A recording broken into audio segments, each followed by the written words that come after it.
Hello and welcome to my channel. तो आज हम जो स्टोरी एक्सप्लेन करने वाले हैं वो एक नॉर्मल गर्ल की है जो एक कॉमिक के हीरो के प्यार में पागल हो जाती है। तो स्टोरी की स्टार्टिंग में ही हमारी फीमेल लीड दिखाई जाती है, यानी कि वो कहीं अलग सी जगह पर होती है। वो सोच रही होती है कि यहाँ क्या हो रहा है और वहाँ कोई एक उसे आदमी खून से लिपटा हुआ दिखाई देता है। यहाँ से फ्लैशबैक में जाते हैं 3 घंटे पहले, जब यांजू अपने हॉस्पिटल जा रही होती है। वो भी हमारी तरह बिल्कुल लेट लतीफ़ होती है, हम जैसे होते हैं वैसे ही, और जल्दी जल्दी जा रही होती है। यहाँ पर हमें जब उसकी बातों से पता चलता है कि जो यांजू है उसके फादर बहुत बड़े नोवेल राइटर हैं। यहाँ तक कि उनकी जो नोवेल है डब्ल्यू वो बहुत ही इंटरेस्टिंग है कि उसके सुपरवाइज़र भी उसके आगे क्या होने वाला है ये पूछते हैं। यहाँ तक ही नहीं, यूंजे तो अपने मेल लीड की तारीफ़ में इतना खो जाती है, उसकी तारीफ़ पे तारीफ़, लेकिन जो उसका सुपरवाइज़र था वो कम थोड़ी था, वो भी उसका उतना ही बड़ा फ़ैन था। यहाँ हमें हमारे मेल लीड का जो है इंट्रोडक्शन दिखाया जाता है, जो कि एक शूटर था 16 साल की उम्र से ही, और उसके पेरेंट्स की एक दिन जाने कैसे डेथ हो जाती है। उसकी पूरी फैमिली को किसी ने मर्डर कर दिया था और उसका इल्ज़ाम भी उसी पर आ गया था, क्योंकि जो बुलेट थी वो उसकी जो गन थी उसकी बुलेट से मैच करती थी। इन सब से तंग आकर जियांग जे ने एक बार आत्महत्या करने की भी कोशिश की थी, यहाँ तक कि वो तो कूद भी गया था, लेकिन उसे फिर एहसास होता है कि उसे अपने पेरेंट्स के, उसकी बहन के मर्डर को जेल पहुंचाना चाहिए और उनका बदला लेना चाहिए। और अपनी मेहनत के बलबूते वो 10 साल में बिजनेस दुनिया का राजा बन जाता है।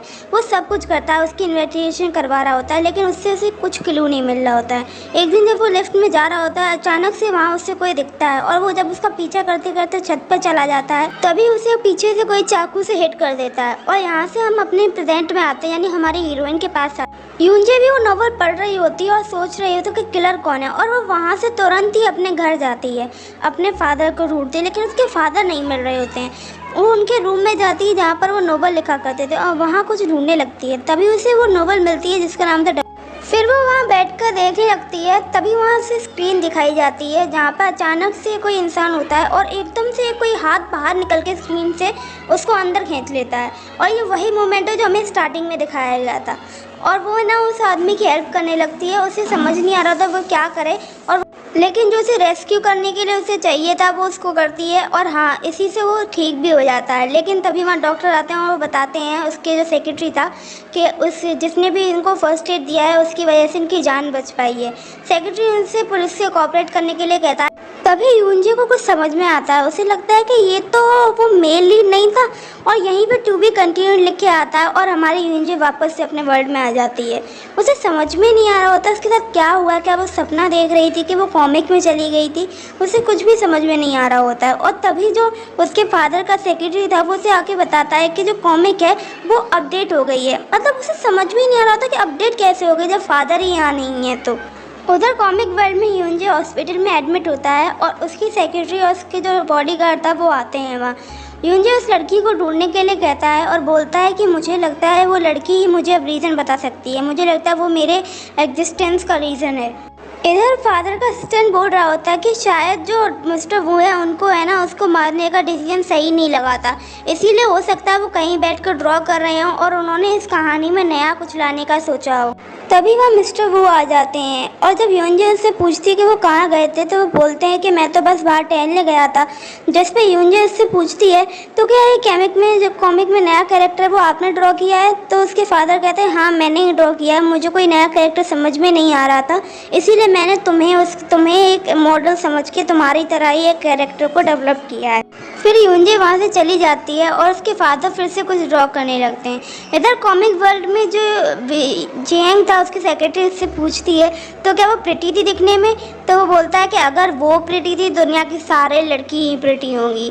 वो उससे और भी बातें करती है, लेकिन जो जियांग है वो उससे बस ये पूछता है कि उसके बारे में पता करो, और वो अपने मन में सोच रहा होता है कि कहाँ हो तुम। लेकिन जो वो सोच रहा होता है वो सारा मॉडल में आ रहा होता है। तो हमारी जो हीरोइन तो उसको सब समझ में आ रहा होता है कि जियांग उसे ढूंढ रहा है। तभी उससे उसके फादर के सेक्रेटरी का कॉल आता है, और वो उसे बताता है कि अभी भी मिस्टर वू जियांग को मारने जाते हैं, उसको पेनिसिलिन से एलर्जी है, और वो नर्स के थ्रू उसी का इंजेक्शन उसे दिलवाने वाले हैं।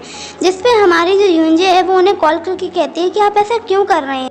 जिस पर उसके फादर कहते हैं तुम अपने काम से काम रखो, लेकिन युंगजे बोलती है कि वो सब सच था ना, मैं उस कॉमिक में गई थी ना, क्योंकि मैंने ये कपड़े कभी भी नहीं पहने, तो आपने मेरा स्केच कैसे बनाया था।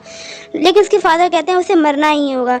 वो उसे बचाने के लिए जा ही रही होती है, लेकिन इतने में वो कॉमिक वर्ल्ड में पहुंच जाती है और फिर वो जाकर है ना उस नर्स का जो है भांडा फोड़ देती है और सबको पता चल जाता है। वो उसकी जान दोबारा बचा लेती। जब जियांग उससे पूछता है कि तुम्हें कैसे पता कि मुझे पेंसिल से एलर्जी है, तो वो बताती है मैं तुम्हारी बहुत बड़ी फ़ैन हूँ और मुझे तुम्हारे बारे में सब कुछ पता है। तभी वह जियांग की सेक्रेटरी आ जाती है और वो उससे पूछती है उसकी क्या तुम ठीक हो, और वो तो उस व्यू जियांग से भी पूछती है कि क्या तुम वही लड़की हो, हम तुम्हें कब से ढूंढ रहे थे। लेकिन वो कहती है कि तुम प्यारी दिखती हो, जिस पर वो कहती है कि अगर मैं प्यारी दिखती हूँ तो दुनिया के सब लोग प्यारे दिखते हैं। वो वही डायलॉग रिपीट करती है जो जियांग ने बोला था, जिससे सुनकर जियांग भी एक पल को थोड़ा शौक रह जाता है। और फिर युनचो जियांग से अकेले में बात करने के लिए कहती है। अकेले में वो उससे ये कहती है कि क्या तुम मुझे पुलिस कस्टडी से प्लीज़ बचा सकते हो, मुझे किसी से कोई वो नहीं करनी। तो वो कहता है क्यों, तुम पुलिस के साथ कोऑपरेट करो। जो फिर वो कहती है कि मुझे अपनी आइडेंटिटी रिवील नहीं करनी है अपनी, क्या तुम मेरी हेल्प नहीं कर सकते, मैंने तुम्हारी 2 बार जान बचाई है। जिस पे वो कहता है कि अगर तुम मुझे सारा सच बताओ तो मैं तुम्हारी हेल्प करूँगा। तो वो कहती है कि हाँ मैं तुम्हें सब बताऊँगी, लेकिन सही टाइम आने पर। तो जियांग उससे कहता है कि वो सही टाइम कब आएगा, चलो एक काम करते हैं, मेरे यहाँ से डिस्चार्ज होने के बाद मिलते हैं तुमसे। जैसे वो हाँ कर देती है और वहाँ से हॉस्पिटल से निकल जाती है।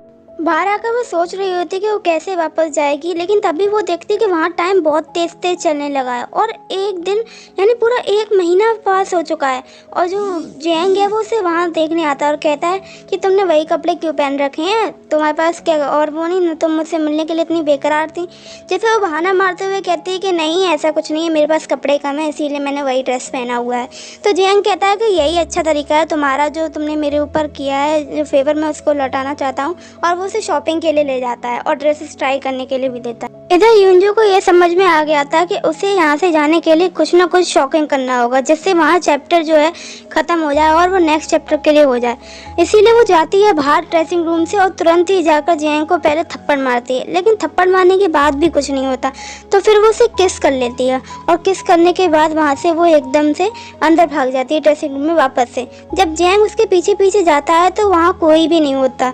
वो सोच रहा होता है कि इसने पहले थप्पड़ मारा फिर किस किया, मतलब इसका मतलब क्या है।